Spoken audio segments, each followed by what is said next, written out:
अस्सलाम वालेकुम दोस्तों, आज हम एक ऐसे सवाल पे बात करेंगे जो कि हर पाकिस्तानी जॉब होल्डर के दिल में आता है। क्या हम जॉब से कभी अमीर बन सकते हैं, और अगर अमीर बन सकते हैं तो उसका क्या तरीका है। इस वीडियो में हम इसी टॉपिक के ऊपर बात करते हैं, तो चलिए शुरू करते हैं।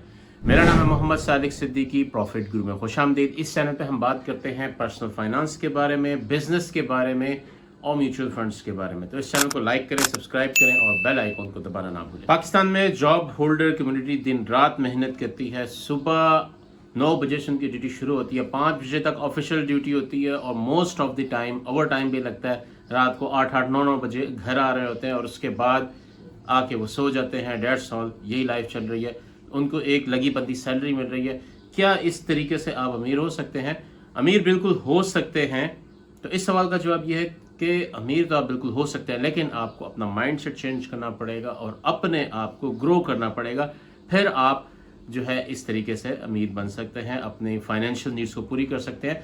मकसद अमीर बनना नहीं होता, मकसद ये होता है कि आपको जब ज़रूरत हो तो आपको किसी से पैसे मांगने ना पड़े, आपकी तमाम फाइनेंशियल नीड्स जो है वो इजीली पूरी हो रही हो। ये मकसद होता है अमीर बनने का या वेल ऑफ होने। तो सबसे पहले बात करते हैं, सैलरी एक सेफ धोखा है। बचपन से हमें सिखाया जाता है कि बेटा आप पढ़ो लिखो और अच्छी तैयारी करो तो आपको अच्छी जॉब मिल जाएगी और लाइफ सेट हो जाएगी। सैलरी के फ़ायदे क्या होते हैं कि आपकी लाइफ सुकून में होती है, आप स्टेबल होते हो। आपको पता होता है कि हर महीने की 1 तारीख से 5 तारीख दरमियान आपको सैलरी आ जानी है और आप जो है अपना सिस्टम चला सकते हो। दूसरा फ़ायदा ये होता है कि आपको बैंक के ज़रिए लोन इजीली मिल जाते हैं। आपको जो है कोई तको-दो नहीं करनी पड़ती। अगर आपकी सैलरी स्लिप अच्छी है तो बैंक आपको आसानी के साथ जो है वो गाड़ी के ऊपर लोन भी दे देगा, होम के ऊपर लोन भी दे देगा। ये हैं सैलरी के फ़ायदे। लेकिन नुकसान क्या क्या है कि महंगाई बढ़ती है, आपकी सैलरी उस तरीके से नहीं बढ़ती जिस तरीके से महंगाई बढ़ रही होती है। मिसाल के तौर पर 2023 में इन्फ्लेशन 40% थी। मेरा नहीं ख्याल कि किसी की भी सैलरी 40% इंक्रीज हुई होगी एज ए प्रमोशन। उसके अलावा टैक्सेस जो है, सैलरी पर्सन पाकिस्तान का सबसे ज़्यादा टैक्स देने वाला जो है वो तबका है। असल में इसलिए ज़्यादा बड़ा तबका है क्योंकि उनका टैक्स ऑटोमेटिकली सैलरी आने से पहले ही कट जाता है। उनको सैलरी जो मिलती है वो कट के मिलती है। तीसरा जो नुकसान या पेन पॉइंट कह लें वो ये है कि आपके पास किसी और काम के लिए वक्त बिल्कुल नहीं होता। आप आके बस फैमिली को टाइम दे सकते हो। सम टाइम आप फैमिली को भी टाइम नहीं दे पाते। अगर टॉक्सिक इन्वायरमेंट है तो फैमिली को टाइम भी आप प्रॉपर नहीं दे पाते। वक्त की कुर्बानी आपकी लगती है। तो ये तो सैलरी के जो है प्रोज एंड कॉन्स थे। अब आ जाते हैं हम अपने तरीके की तरफ कि आपने कैसे अमीर बनना है। आपने हर महीने अपनी सैलरी में से कुछ पैसे बचाने हैं और उनको सेव करना है।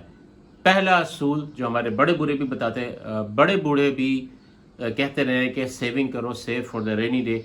आपने सबसे पहले सेविंग करनी है और सेविंग करके बैंक में नहीं रखनी, आपने इन्वेस्टमेंट शुरू करनी है स्टॉक मार्केट के अंदर। स्टॉक मार्केट की बात करें, बहुत सारे लोग समझते हैं कि ये जुआ है। लोग कहते हैं स्टॉक में पैसा मत लगाओ, डूब जाएगा। असल हकीकत क्या है? असल हकीकत ये है, स्टॉक मार्केट में इन्वेस्ट करने का मतलब ये नहीं है कि आप कोई लॉटरी का टिकट ले रहे हैं। आज आपने परचेज किया, कल आपकी जो है वो लॉटरी लग गई और पैसे डबल हो गए, 4 टाइम्स हो गए। नहीं, स्टॉक मार्केट का ना तो ये मतलब है, ना ही ये मकसद है। स्टॉक मार्केट का मतलब ये है कि आप किसी बड़े बिजनेस के अंदर पार्टनर बनने जा रहे हैं, हिस्सेदार बनने जा रहे हैं। जैसे एंग्रो फर्टिलाइजर है, पाकिस्तान की one of the biggest companies में से है। आप उसके स्टॉक्स खरीद के उसके हिस्सेदार बन जाते हैं, उसके प्रॉफिट में शराकतदारी कर लेते हैं। क्यों ज़रूरी है स्टॉक्स की? ये कंपाउंडिंग पावर इसके अंदर होती है। आप थोड़ा थोड़ा पैसा इन्वेस्ट करते जाते हैं तो कंपाउंड होकर वो बड़ा होता जाता है। दूसरा फ़ायदा क्या है स्टॉक्स में इन्वेस्ट करने का? आपको डिविडेंड्स मिलते हैं। जो डिविडेंड पेइंग स्टॉक है वो हर 3 माह बाद या 6 माह बाद आपको डिविडेंड देते हैं। आपकी एक पैसिव इनकम बन जाती है।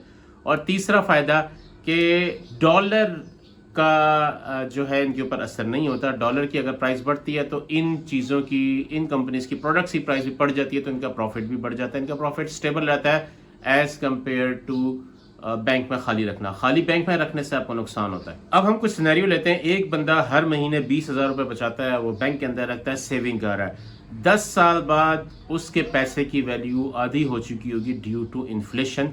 आज से 10 साल पहले आप देखें, जो वैल्यू आज 10 लाख रुपए की है वो आज से 10 साल पहले 1 लाख रुपए की थी। तो خالی بینک میں رکھنے سے آپ کا پیسہ جو ہے وہ انفلیشن کھا جاتی ہے، ہاف آپ کی اس کی ویلیو رہ جائے گی۔ اگر وہی بندہ یا دوسرا بندہ 20,000 روپے پی ایس ایکس کے اندر انویسٹ کرے ہر مہینے، پاکستان اسٹاک مارکیٹ ان کی اچھی کمپنیز میں انویسٹ کرے، تو 10 سال میں اس کی قیمت بھی بڑھے گی اور اس کو ڈیویڈنڈز بھی ملیں گے، اس کا جو ہے اچھا خاصا پیسہ بن جائے گا۔ سب سے بڑا ڈر لوگوں کو کیا ہوتا ہے اسٹاک مارکیٹ میں؟ اگر مارکیٹ کریش کر گئی، دیکھیں آپ لانگ ٹرم کے اوپر جا رہے ہیں تو آپ کو مارکیٹ کریش کرنے سے کوئی فرق نہیں پڑتا، آپ کو بلکہ چیزیں سستی مل رہی ہیں۔ ایک طرح سے مارکیٹ کریش کی ہے تو مارکیٹ میں سیل لگی ہوئی ہے، آپ جو ہے زیادہ پرچیزنگ کریں یا پرچیزنگ جاری رکھیں، دیٹس آل۔ تو اس سے آپ نے گھبرانا نہیں ہے۔ اب میں نے آپ کو انویسٹمنٹ کا وینچر بھی بتا دیا اور طریقہ بھی بتا دیا، اب شروع کیسے کرنا ہے؟ سب سے پہلا جو ہے آپ نے ڈائریکٹ انویسٹمنٹ اسٹاک مارکیٹ میں نہیں کرنی، سب سے پہلے آپ نے اپنا ایمرجنسی فنڈ بنانا ہے اپنی سیونگ سے۔ آپ کے پاس 5 سے 6 مہینے کے پیسے ایسے جمع ہونے چاہیے جو کہ آپ کو ایمرجنسی کے اندر کام آئے، کوئی ایک دم سے میڈیکل ایمرجنسی آ گئی یا کوئی بڑا مسئلہ آ گیا، آپ کے پاس کیش کے اندر کچھ پیسہ ہونا چاہیے۔ اس پیسے کو آپ 70% میوچل فنڈز کے اندر رکھیں گے، 30% کیش فارم میں رکھیں گے، چاہے اپنے پاس رکھیں چاہے بینک کے اندر رکھیں۔ وہ پیسہ آپ نے لو رسک میوچل فنڈ جیسے کہ میزان کیش فنڈ ہے یا یو بی ایل کا کیش فنڈ ہے، اس کے اندر آپ نے رکھنے ہیں تاکہ وہ سیف رہے۔ کیش فنڈز جو ہوتے ہیں یا منی مارکیٹ فنڈز جو ہوتے ہیں وہ لو رسک فنڈ ہوتے ہیں، اس کے اندر آپ کا کیپٹل ضائع نہیں ہوتا، اس کے اندر پروفٹ تھوڑا ہوتا ہے، لیکن وہ انفلیشن کے ساتھ چلتے ہیں، انفلیشن کو بیٹ کرتے ہیں میکسیمم، لیکن وہ آپ کا پیسہ سیف رکھتے ہیں۔ تو ایمرجنسی فنڈ آپ نے اس کے اندر رکھنا ہے، ایمرجنسی فنڈ کو اسٹاک مارکیٹ کے اندر انویسٹ نہیں کرنا۔ اس کے بعد دوسرا کام آپ نے کیا کرنا ہے کہ کوئی بروکریج اکاؤنٹ اوپن کرنا ہے۔ بروکریج اکاؤنٹ جیسے ظفر سیکیورٹیز ہے، اے کے ڈی سیکیورٹیز ہے، پاکستان کی اسٹاک ایکسچینج کی ویب سائٹ کے اوپر سارے جو رجسٹرڈ اسٹاک وینڈرز ہیں ان کی ڈیٹیلز موجود ہیں، آپ ان میں سے کسی کے اندر بھی اپنا اکاؤنٹ اوپن کروا سکتے ہیں۔ 5,000 روپے سے اکاؤنٹ اوپن ہوگا، آپ کو صرف CNIC چاہیے ہوگا، پروف آف انکم چاہیے ہوگا، دیٹس آل۔ اگر آپ جاب ہولڈر ہیں تو سیلری سلپ پہ آپ کا پروف آف انکم ہے، اگر آپ بزنس اونر ہیں تو آپ کا لیٹر ہیڈ جو ہے اس کے اوپر آپ مینشن کر کے دیں گے کہ میری انکم بزنس کے تھرو آ رہی ہے، اور اگر آپ اسٹوڈنٹ ہیں تو آپ اپنے والد صاحب کی سیلری سلپ دیں گے، اگر آپ ہاؤس وائف ہیں تب آپ اپنے ہسبینڈ کی جو ہے وہ سیلری سلپ دیں گے کہ مجھے جو پیسے آ رہے ہیں کہاں سے آ رہے ہیں، دیٹس آل۔ تیسری چیز اسٹاک مارکیٹ کے اندر کیئرفل ہو کے چلنا ہے، ٹپس کے اوپر نہیں چلنا، آپ نے سیکھ کے چلنا ہے۔ کچھ چیزیں ایسی ہیں بیسکس ہی آپ ان کو آنکھیں بند کر کے کر سکتے ہیں، جس کے اندر جس طرح سے KMI 30 کے اندر آپ انویسٹ کریں، اس کی ٹاپ 10 کمپنیز کے اندر آپ رہیں اور اس کو جیسے ہی وہ چینج ہو آپ چینج کر لیں۔ یہ ایک سمپل سی ون اسٹریٹجی ہے جس کے لیے آپ کو نالج بھی بہت کم چاہیے اور آپ کے لیے آسان بھی ہے۔ ادروائز جو بھی اسٹاک آپ نے سلیکٹ کرنا ہے اپنی اسٹریٹجی کے تحت اسٹڈی کر کے سلیکٹ کرنا ہے کہ وہ بزنس کیا کر رہا ہے، اس کو کیسے کرنا ہے۔ اور چوتھی سب سے امپورٹنٹ چیز کنسسٹنسی، آپ نے اگر ہر مہینے 20,000 انویسٹ کر رہے ہیں تو آپ نے ہر مہینے 20,000 لازمی انویسٹ کرنا ہے۔ دوستو یہ تھا سمپل سا فارمولا۔ اینڈ میں بتا دوں سیلری ہولڈرز کو میں برا نہیں کہہ رہا، salary job salary is a first step of your financial freedom. Job کرنا بھی بہت ضروری ہے، یہ آپ کے اندر ڈسپلن لے کے آتی ہے، کنسسٹنسی لے کے آتی ہے، جو کہ اپنے بزنس کے لیے یا انویسٹمنٹس کے لیے بہت ضروری ہے۔ تو آپ جاب ہولڈر ہیں، آپ جاب سے پہلے اپنا ایمرجنسی فنڈ بنائیں، آپ کچھ پیسہ جمع کریں، کچھ انویسٹمنٹ کریں، اس کے بعد کچھ بزنس کے لیے پیسہ جمع کریں، اپنا بزنس پلان بنائیں اور پھر آگے بزنس کے اندر چلے جائیں۔ بزنس جو ہے پہلے 3 سے 5 سال آپ کو پروفٹ نہیں دیتا، جب آپ بزنس شروع کرنے لگیں تو آپ کے پاس 3 سے 5 سال کا خرچہ ہونا چاہیے جو کہ آپ جاب سے ہی جمع کرو گے۔ 3 سے 5 سال کے اندر آپ کا بزنس اتنا سیٹ ہو جاتا ہے کہ وہ آپ کا گھر بھی اٹھا لیتا ہے اور آپ کو پروفیٹیبلٹی زیادہ دینا شروع کر دیتا ہے، آپ کو آزادی دینا شروع کر دیتا ہے۔ تو یہ سسٹم ہوتا ہے۔ اس کے بعد آپ ساتھ ساتھ انویسٹمنٹ کرتے ہیں۔ سیلری جو ہے وہ ایک سیڈ ہے، ایک بیج ہے جو کہ آپ کی فائنینشیل فریڈم کو کمپلیٹ کرنے میں سب سے پہلا اسٹیپ ہے۔ تو دوستو یہ تھی آج کی ویڈیو، امید ہے آپ کو پسند آئی ہوگی۔ اگر آپ کے کوسچنز ہیں تو کمنٹس میں ضرور پوچھیں۔ میرے ساتھ بنے رہنے کا شکریہ۔ اللہ حافظ۔